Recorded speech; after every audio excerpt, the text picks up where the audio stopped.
फलदार पौधे लगाने से किसान को एक बार लगा दिया तो बगीचा 20 साल चलेगा, 30 साल चलेगा, 50 साल चलेगा, तो उसको हर साल काटना नहीं पड़ता और बोना नहीं पड़ता। तो वो काटने और बुआई वाली है वो लागत बन जाएगी।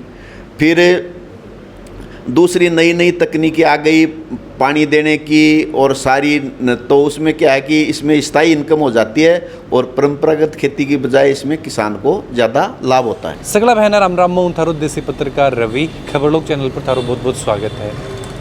दोस्तों, एक एपिसोड जो आपनो चाल रही खेती किसानी बिकमायनी एक और जानकारी देने के लिए, एक और वीडियो में यह चीज़ बताने के लिए कि किसान है कि तरीका आपकी आमदनी बढ़ा सके हैं, एक छोटा सा प्रयास आज जो आप बात करेंगे कि अभी सरकार के द्वारा कुछ अनुदान दिए जा रहे हो किसानों ने फलदार पौधा लगाने के लिए। तो के अनुदान दिए जा रहे हैं, कौन सा पौधा पर जो अनुदान है बन मिलेगा किसानों ने बिना ही लेके आज अभी जो अपनो जो कार्यालय है सहायक निदेशक उद्यान बैठे पहुँचा हाँ चल के बातचीत कर से एक जानकारी थाने दिलवा से कि कौन सा पौधा ही वह लगाओगा तो बाकी ऊपर थाने सरकार की ओरों है जो कुछ अनुदान दियो जागो और सरकार इस चीज़ा पर क्यों अनुदान दे रही है बाबी जानकारी थान जो दिलवा से बना रहो। वीडियो ज़्यादा से ज़्यादा शेयर करो ताकि जो भी किसान ही आपकी आय डबल करना चाहो हैं, दुगुनी करना चाहो हैं, तो वह इस चीज़ को, इस योजना को है जो ज़्यादा से ज़्यादा लाभ उठा सके। अभी ज़्यादा जानकारी देने के लिए अपने साथ उद्यानिकी विभाग का सहायक निदेशक शीशराम जी जाखड़ ही जो आप जानकारी ले से कि अभी जो अनुदान दियो जा रहे है यो कौन सा जो फलदार पौधा ही वहाँ पर दियो जागो और किसान भाई है वह की तरीका है ये अनुदान को लाभ जो उठा सके हैं। सर, खबरलोक चैनल पर बहुत बहुत स्वागत है। अभी जो अनुदान दिया जाएगा वो 2 फलदार पौधों पे दिया जाएगा जी, बेर और नींबू पे। इन पे पहले 50% अनुदान दिया जाता था, तो बेर में तो 14,000 रुपये थे और नींबू में 21,000 रुपये थे। अब नए जो बजट घोषणा हुई है या अलग से जो कृषि का बजट पेश किया है उसमें 50% की बजाय बढ़ा 25% और बढ़ा के और ये 75% कर दिया। तो अब नींबू पे 30,000 रुपये प्रति हेक्टर मिलेंगे और बेर पे 21,255 रुपये किसान को अनुदान प्रति हेक्टर मिलेगा। सर, कत्तो टारगेट रखोगे है आपने जिला की बात करें तो बिकमान की लगभग कत्ती के दूर में या फिर कई किसानों ने को लाभ दियो जाओ? इसमें 35 हेक्टर का टारगेट रखा गया है। 35 हेक्टर का मतलब 350 बीघा ज़मीन भूमि पे मतलब किसान फलदार पौधे लगा सकता है। तो इसमें 0.4 मतलब 4 कच्ची बीघा से लेके और 40 कच्ची बीघा 0.4 हेक्टर से लेके और 4 हेक्टर तक लगा सकता है। तो इतना बड़ा बगीचा तो 4 हेक्टर का तो कोई लगाता नहीं, लेकिन एवरेज 5 बीघा के आसपास लगाता तो इसमें मतलब 70-80 किसान है वो लाभान्वित हो जाएंगे। बिल्कुल सर, अपने ज़िला की अगर बात कर रहा तो कि जो पारंपरिक कृषि होती आ रही ही अब बिन छोड़ के किसान है जो ये फलदार पौधा लगाना या फिर उद्यानिकी पर थोड़ा सा ज़्यादा ध्यान दे रहे हैं। तो एक महीने अब किसानन की तरीकाओं है डिपार्टमेंट की ओर मदद करी जा रही है कि किसान है जो ज़्यादा से ज़्यादा एक मान रुचि ले सकें, लाभ ले सकें। खेती की लागत ज़्यादा आने लग गई और खेती में काम करने वाले लोग भी कम हो गए और पानी भी कम होता जा रहा है। तो इन सब चीज़ों से पारंपरिक खेती है उसमें किसान को उतना लाभ नहीं मिल रहा है जिस हिसाब से खेती की लागत बढ़ती जा रही है। और फलदार पौधे लगाने से किसान को एक बार लगा दिया तो बगीचा 20 साल चलेगा, 30 साल चलेगा, 50 साल चलेगा, तो उसको हर साल काटना नहीं पड़ता और बोना नहीं पड़ता। तो वो काटने और बुआई वाली है वो लागत बन जाएगी। फिर दूसरी नई नई तकनीकी आ गई पानी देने की और सारी, तो उसमें क्या है कि इसमें स्थायी इनकम हो जाती है और परंपरागत खेती की बजाय इसमें किसान को ज़्यादा लाभ होता है। बिल्कुल सर, अब एक चीज़ यह भी मैं जानना चाहूँगा किसान भाई, चलो हम इसको आवेदन की तरीक़ों करें कि ऑफिस में आके आवेदन करें या फिर और कोई व्यवस्था जो आवेदन के लिए करवाई जा रही है, तो भी की भी थोड़ी सी जानकारी अपने दर्शकों में।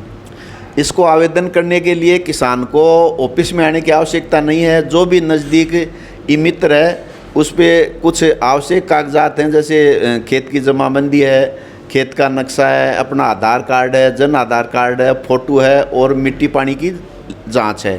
ये जो आवश्यक दस्तावेज हैं वो लेके ई मित्र पे चला जाए और वहाँ ऑनलाइन कर दे। इसमें विभाग में आने की आवश्यकता नहीं है। सर के क्राइटेरिया को निर्धारित करो जा रहे है कि भी आधार पर है जो किसान ने चिन्हित करो जागो, क्योंकि आज काफ़ी किसान ही जो हर कोई चाहे है कि वो कुछ आमदनी ये चीज़ में करे या फिर कोई कुछ भी करके अलग करके पैसा कमाना चाहे है, तो क्राइटेरिया के निर्धारित करो जा रहे हो कि बी का आधार पर है जो किसान ने इस चीज़ को लाभ दियो जाए। इसमें किसान के पास ज़मीन होनी चाहिए और सिंचाई का साधन होना चाहिए। ये होने के बाद में किसान अपना आवेदन कर दे और करने के बाद में पहले आओ पहले पाओ के आधार पे मतलब उसका चयन हो जाएगा और उसको लाभ इसका योजना का मिल जाएगा। क्या मैसेज जो किसान देना चाहोगा, अपना जिला का जो किसान बन के मैसेज देना चाहोगा कि किस तरीका ये योजना को ज़्यादा से ज़्यादा लाभ उठाऊँ? इसमें परंपरागत खेती को छोड़ के और अब जो भी पानी की कमी है, ज़मीन की कमी होती जा रही है, खेती में काम करने वालों की कमी हो रही है, तो परंपरागत खेती को छोड़ के हाईटेक उद्यान की, जिसमें फलदार पौधों के बगीचे हैं, ग्रीन हाउस है और प्याज भंडारण है, ये हाईटेक खेती करके और किसानों को कम पानी में कम मेहनत में और अधिक लाभ कमाना चाहिए।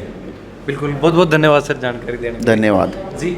तो बातचीत करी, अभी जानकारी ली सीसराम जी आपा की तरीकाओं है जो किसान चाहे तो अब आपकी आमदनी जो डबल कर सके है, और खबर लोग को भी आपा एक लगातार यो प्रयास कर रहे हैं, जो किसान ही लगातार प्रयास कर रहे हैं, बाँव भी मिल रहे हैं और वह जानकारी भी किसानों तक पहुंचा रहे हैं कि किस तरीकाओं वह उन्नत किस्म की जो पैदावार करके आपकी आमदनी डबल कर सकें। और सब बड़ी बात एक यह कि आज जो जिस तरीके को खर्चों किसान को बढ़ते जा रहे है, अगर वो खर्चों कम हो जाए है तो आमदनी है अपना आप ही बिकमान जो डबल हो सके है, किसान है जो आपकी बचत बढ़ा सके है। यो एक प्रयास हो कि सरकार अभी एक योजना जो लेके आ रही है, एक मान 2 फसल जो बताई जा रही है, एक तो नींबू है और एक मान बेर रखे हुए है, बी के ऊपर सरकार के द्वारा यो अनुदान दियो जा रहे है। और अनुदान की अगर सर अपन बात बताई है कि एक मान किसानन 50% पहले अनुदान मिलतो, लेकिन अभी वो 25% और बढ़ा के 75% जो कर दिया गया है। और सब बड़ी बात कि नींबू पर 30,000 रुपया और बेर पर है जो 21,000 रुपये को अनुदान जो किसानन मिल रहा है। तो जो भी भाई इच्छुक हैं, जो भी ज़्यादा से ज़्यादा ये योजना को लाभ उठाएं, ऑनलाइन नज़दीकी ई मित्र पर जाके एक बार हम जानकारी लें और जानकारी लेके जल्दी में जल्दी जो आवेदन करें। सर एक चीज़ मैं और पूछना चाहूँगा कि ऑनलाइन आवेदन कब शुरू हो रहे हैं, कब तक जो चलेंगे? ऑनलाइन आवेदन अभी से शुरू हैं और इसकी कोई लिमिट नहीं है, जब तक करते चलेगा कार्यक्रम, जब तक मौसम है तब तक लगाने का समय तब तक कर दे मतलब, और जितने भी लोग हैं वो कर दे, फिर पहले आओ पहले पाओ के आधार पे दे देंगे मतलब। जिको भी भाई पहले आवेदन जिको आवे है बिकले पहली जो व्यवस्था करी जाएगी। और सर एक मान कुछ बूंद बूंद सिंचाई पद्धति को भी ज़्यादा ध्यान रखो जागो कि भाई बूंद बूंद सिंचाई। इसमें ये अनिवार्य है, सरकार या विभाग ये मानता है कि मतलब बूंद बूंद सिंचाई के बगैर बगीचा नहीं पनपेगा। तो ये एक शर्त है कि जिस आदमी को अनुदान लेना है वो बूंद बूंद सिंचाई पद्धति अपनाएगा और इसमें 75% अलग से अनुदान दे है। बिल्कुल, तो यह एक शर्त रखी गई है कि जो भी किसान बूंद बूंद सिंचाई कर रहे हैं वह इकले ऑनलाइन अप्लाई करें और ये अनुदान को जो लाभ उठाएं। वीडियो के बारे में थारा जो भी विचार हैं जरूर थे कमेंट बॉक्स में लिख के बताओ। थारे भी आसपास में कोई भी किसान है या फिर कोई भी नई तकनीकियों अगर कुछ भी करो जा रहे हो है तो भी के बारे में जरूर कमेंट बॉक्स में लिख के बताओ, ताकि बठे भी पहुँचा और दर्शकों तक पहुँचाने का जो अपना प्रयास करा। चैनल पर बना रहो। जय झुंझुनू, जय राजस्थान, जय हिंद।